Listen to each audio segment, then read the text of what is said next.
The heavy oak door slammed shut with a resounding finality that vibrated through Joel's entire body, cutting him off from the only home he had ever known. "Don't you ever come back here, you filthy pervert," his father bellowed from behind the wood, the words slicing like shards of glass into his soul. 18. Standing on the cracked concrete porch in the quiet suburbs of Oak Ridge, Illinois, Joel felt the world collapse around him in the merciless brightness of a perfect autumn afternoon. His backpack, hastily packed with clothes, few books, and the last of his savings, felt like an anchor dragging him down into the abyss. The sun poured over the manicured lawns and white picket fences, mocking the storm raging inside him. Tears burned in his eyes, but he refused to let them fall. Not here. Not where his family could still see him through the lace curtains his mother had sewn herself. His mother had watched silently from the kitchen, her face a mask of conflicted sorrow, hands twisting the dish towel as if it could wring out her guilt. She had whispered his name once, a plea lost in the roar of his father's rage. His older brother Mark had simply turned away, muttering something about bringing shame to the family name and how the church would never forgive this. And his father, the man who had taught him to throw a perfect spiral and fix the old tractor on weekends, now looked at him as if he were a stranger. Worse, an abomination that tainted the very air they breathed. The confession had come after months of Joel carrying the secret like a live wire in his chest. He had met Dean at a summer job at the county fair, stolen glances turning into whispered conversations behind the Ferris wheel. When his father caught them talking too close one evening in the barn, the truth spilled out in a desperate bid for understanding. "Dad, Mom, I'm gay. I love Dean." No discussion followed. Only accusations of sin, weakness, betrayal of everything their tight-knit conservative community stood for. Joel turned away, his sneakers scuffing against the pavement as he began the long walk toward the bus station. Each step echoed with the memory of slammed cabinets, and his father's face twisted in disgust. The wind whipped through the trees, carrying the scent of fallen leaves and distant wood smoke, but it could not cool the fire of rejection burning in his gut. By the time he reached the station, night had fallen, the fluorescent lights buzzing overhead like judgmental whispers. With trembling hands, he bought a one-way ticket to New York City, the farthest place his limited funds could take him. Why New York? It was big enough to swallow a broken boy whole, perhaps spit him out reborn. As the bus rumbled onto the highway, Joel stared at his ghostly reflection in the dark window, the passing lights blurring into streaks of accusation. Who was he now? A son without a family, a young man without a roadmap, carrying only the echo of "You disgust me." Dawn broke over Manhattan in a blaze of steel and glass that both intimidated and ignited something fierce in him. Stepping off the bus into the pulsing energy of the city, Joel felt the weight of his backpack lighten just a fraction. The streets hummed with life, horns blaring, vendors shouting, strangers brushing past without a second glance. But reality crashed down fast. With barely enough cash for a few days, he wandered, sleeping in parks the first nights, dodging suspicious looks and the bite of the concrete. His body ached, his stomach twisted with hunger, and the loneliness clawed at him like the wind off the Hudson. One rainy evening, soaked to the bone, he huddled in a doorway near Times Square, clutching his backpack as if it held his last shred of dignity. A kind volunteer from a nearby LGBTQ youth center spotted him and offered shelter. That night, under the warm lights of the center, Joel sat with a bowl of soup, the first hot meal in days.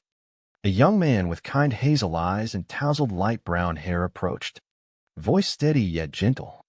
"First time in the city. Name's Dean. Looks like you could use a friend." Their conversation stretched late, Dean sharing his own escape from a small Ohio town after his parents found letters from his high school boyfriend. The parallels stung and soothed in equal measure. For the first time since the slammed door, Joel felt truly seen, not as a disappointment but as a whole person. Over the following weeks, Dean became his anchor. He helped Joel land a part-time job at a bustling cafe in Greenwich Village, introduced him to support groups where stories of survival wove a fragile net of hope. Joel enrolled in night classes at community college, pouring every ounce of pain into studying business, determined to build something unbreakable. They shared a cramped studio apartment with peeling paint and a leaky faucet, nights filled with cheap takeout and quiet talks about dreams that felt distant yet possible. Joel's nights still echoed with nightmares of his father's roar, the way his mother's eyes had averted. But in the daylight, Dean's presence offered a counterpoint, a reminder that love could be chosen, not inherited. The city tested him daily. A homophobic slur shouted from a passing car one afternoon, leaving him shaking on the sidewalk. But he rose, Dean's hand on his shoulder, steadying the storm. In those early days, Joel began to understand that survival was not just about enduring the pain of exile, but about forging a new identity from its ashes. One step, one shared glance, one whispered promise at a time. The road ahead stretched long and uncertain. But for the first time, he was not walking it alone. Weeks blurred into months as the city wrapped Joel in its chaotic embrace, demanding everything he had left to give. Dean's steady presence became the rhythm he clung to amid the noise. Mornings started with shared coffee in their tiny kitchen, Dean's laughter cutting through Joel's lingering shadows like sunlight-piercing fog. "You don't have to carry it all alone anymore," Dean would say, his voice soft but firm, eyes holding Joel's with a depth that spoke of battles fought and won. Together they navigated the grind, Joel balancing cafe shifts with classes, learning to smile through rude customers while his mind raced with equations and marketing strategies. Dean, working as a freelance photographer, captured the city's raw beauty, selling prints at weekend markets to keep the rent paid. Their bond deepened in quiet moments, hands brushing while washing dishes, late-night walks along the river where words about lost families turned into vows of chosen ones. Yet the past refused to stay buried. One crisp evening, after a particularly grueling shift, Joel dialed his mother's number from a payphone. Heart hammering. The line connected, her voice tentative. "Joel." For a heartbeat, hope flared. But then his father's voice cut in the background, sharp as ever. The call ended in a click, leaving Joel staring at the receiver, tears freezing on his cheeks in the cold. Dean found him there, pulled him into an embrace under the street lamp's glow, whispering words of resilience that slowly rebuilt the cracks. Internal storms raged too. Joel wrestled with self-doubt in the mirror each morning, questioning if his love for Dean was worth the cost of everything he had lost. Flashbacks haunted him, childhood Christmases around the family tree, his father's proud smile at Little League games, now tainted by the final image of rejection. Dean sensed these shadows, encouraging Joel to journal the pain, to transform it into fuel for his ambitions. As seasons shifted, their relationship blossomed into something profound. Dean's patience taught Joel that vulnerability was strength, not weakness. They faced societal prejudice together. A landlord's suspicious glance when they signed a lease, whispers at the cafe when they stole a quick kiss in the back alley. Each challenge forged them closer. Joel discovering layers in Dean, the artist who photographed strangers' smiles to remind himself joy existed, the man who had rebuilt his own life from similar ruins. Joel's grades soared, landing him an internship at a small marketing firm where his fresh ideas caught attention. Late nights turned into celebrations of small wins, Dean's camera clicking as Joel sketched business plans on napkins. The emotional depth between them grew, conversations revealing Dean's fear of abandonment mirrored in Joel's, their mutual understanding creating a safe harbor. Yet Joel's heart still ached for reconciliation, a quiet hope he buried under layers of determination. The city lights reflected in their eyes during rooftop moments, promising that growth came not despite the scars but because of them. By the end of that first year, Joel stood taller. The boy kicked out, now a young man carving his path. Dean at his side, Their love a testament to resilience amid the relentless drama of becoming who they were meant to be. Success began as a whisper, then roared into their lives like the subway trains Joel once feared. 3 years in New York transformed Joel from the broken teen on the bus into a rising star at the marketing firm. His campaign for a local LGBTQ nonprofit went viral, drawing clients and praise. Dean's photography business expanded. Exhibitions in small galleries showcasing images of urban resilience that mirrored their own journey. Their apartment upgraded to a brighter one in Brooklyn, sunlight flooding the space where they cooked meals together, laughter replacing the old silences. Yet prosperity brought new tensions. Joel's long hours left Dean waiting up, conversations turning to the balance between ambition and connection. "I see the fire in you," Dean said one night, voice thick with emotion. "But don't let it burn us out." Joel pulled him close, the warmth of their shared history grounding him. Internal conflicts deepened as Joel's success highlighted the family void.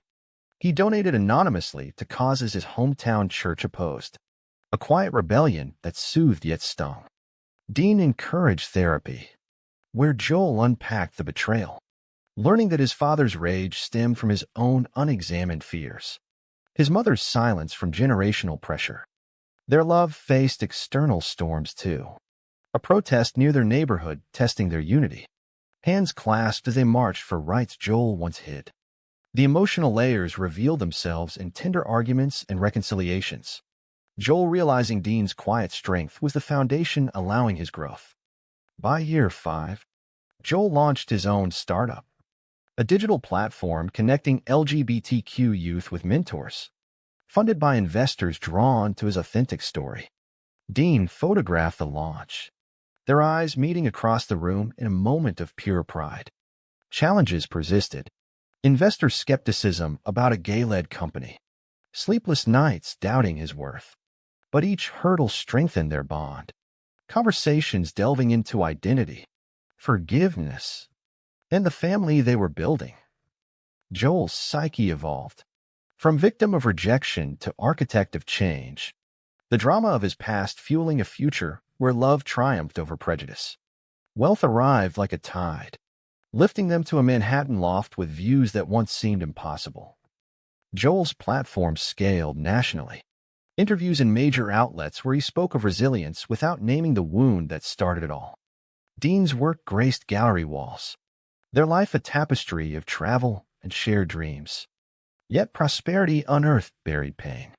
News from an old high school friend revealed his family's struggles, father's business failing, health declining. Joel wrestled with the urge to help, Dean listening through tearful nights. "You owe them nothing," Dean reminded, yet understanding the pull of blood. Their relationship matured through these tests, deep talks revealing Joel's fear that success without reconciliation was hollow. Sacrifices emerged. Joel turned down lucrative deals to keep his mission pure, Dean supporting by managing logistics so Joel could focus. A misunderstanding arose when Dean felt sidelined during a crisis, leading to a raw confrontation where emotions poured out. Accusations of neglect met with apologies and reaffirmations. The resolution deepened their trust, Joel seeing Dean not just as partner, but as equal in the journey. Family pressure mounted indirectly through social media glimpses, his sister Emily's posts hinting at regret. Joel's internal growth shone in moments of quiet reflection, realizing his identity was not defined by rejection, but by the choices he made daily. The high stakes of their love played out in dramatic decisions, choosing each other over easy paths, the emotional intensity forging unbreakable loyalty. The call came on a rainy afternoon, his sister's voice cracking over the line. "Dad's sick. The business is collapsing. We need help." "Joel." The words hit like the slammed door years ago. Joel paced the loft, Dean watching with concern, the city lights blurring through tears. Betrayal feelings resurfaced, old wounds reopening as he weighed helping the family that had cast him out. Dean's support was steadfast, suggesting anonymous aid at first, but Joel knew confrontation was inevitable. A major argument erupted when Joel considered returning alone, Dean insisting on unity. "We've built this together," he said, voice rising with passion. Misunderstandings piled, Joel's guilt clashing with Dean's protectiveness, leading to a night of raw honesty where past pains were laid bare. The decision crystallized amid tension, Joel choosing to face them with Dean by his side. Preparations involved long talks about boundaries, sacrifices of pride for potential healing. Joel's psyche transformed further, from anger to measured empathy, understanding his father's rigidity as fear passed down. The drama built as they packed, the flight to Illinois feeling like stepping into a storm they had outgrown. Arrival in Oak Ridge brought immediate tension, the familiar streets stirring memories under bright midday sun. Joel's luxury car pulled up to the family home, Dean beside him, hands intertwined for strength. Initial greetings were stilted, father's weak but hostile stare, mother's tearful embrace. Dean's presence shifted dynamics, his calm demeanor disarming some resistance. Deep conversations with Dean in their hotel room explored Joel's growth, the man he had become refusing to shrink. Family dinners crackled with unspoken accusations, Joel revealing partial successes without boasting. Emotional layers peeled as his sister confessed silent support over years, building bridges amid drama. Joel's internal awakening peaked, realizing forgiveness was not weakness but power. Dean's role as anchor shone, their love a quiet force against rising conflicts. The climax erupted in the sunlit living room, Joel standing tall as revelations unfolded. Father's illness laid bare the consequences of past choices, Joel presenting evidence of anonymous help he had given over years. Shouts turned to sobs, brother's denial cracking under truth. Dean's steady words diffused tension, highlighting shared humanity. High emotional peaks saw family members confronting their prejudices, Joel's voice steady as he detailed the pain but also the triumph. Misunderstandings resolved in raw dialogues, sacrifices acknowledged, the room thick with regret and possibility under full daylight streaming through windows. Apologies flowed like a long-delayed river, family heads lowering in genuine shame as Joel's success and Dean's presence forced reflection.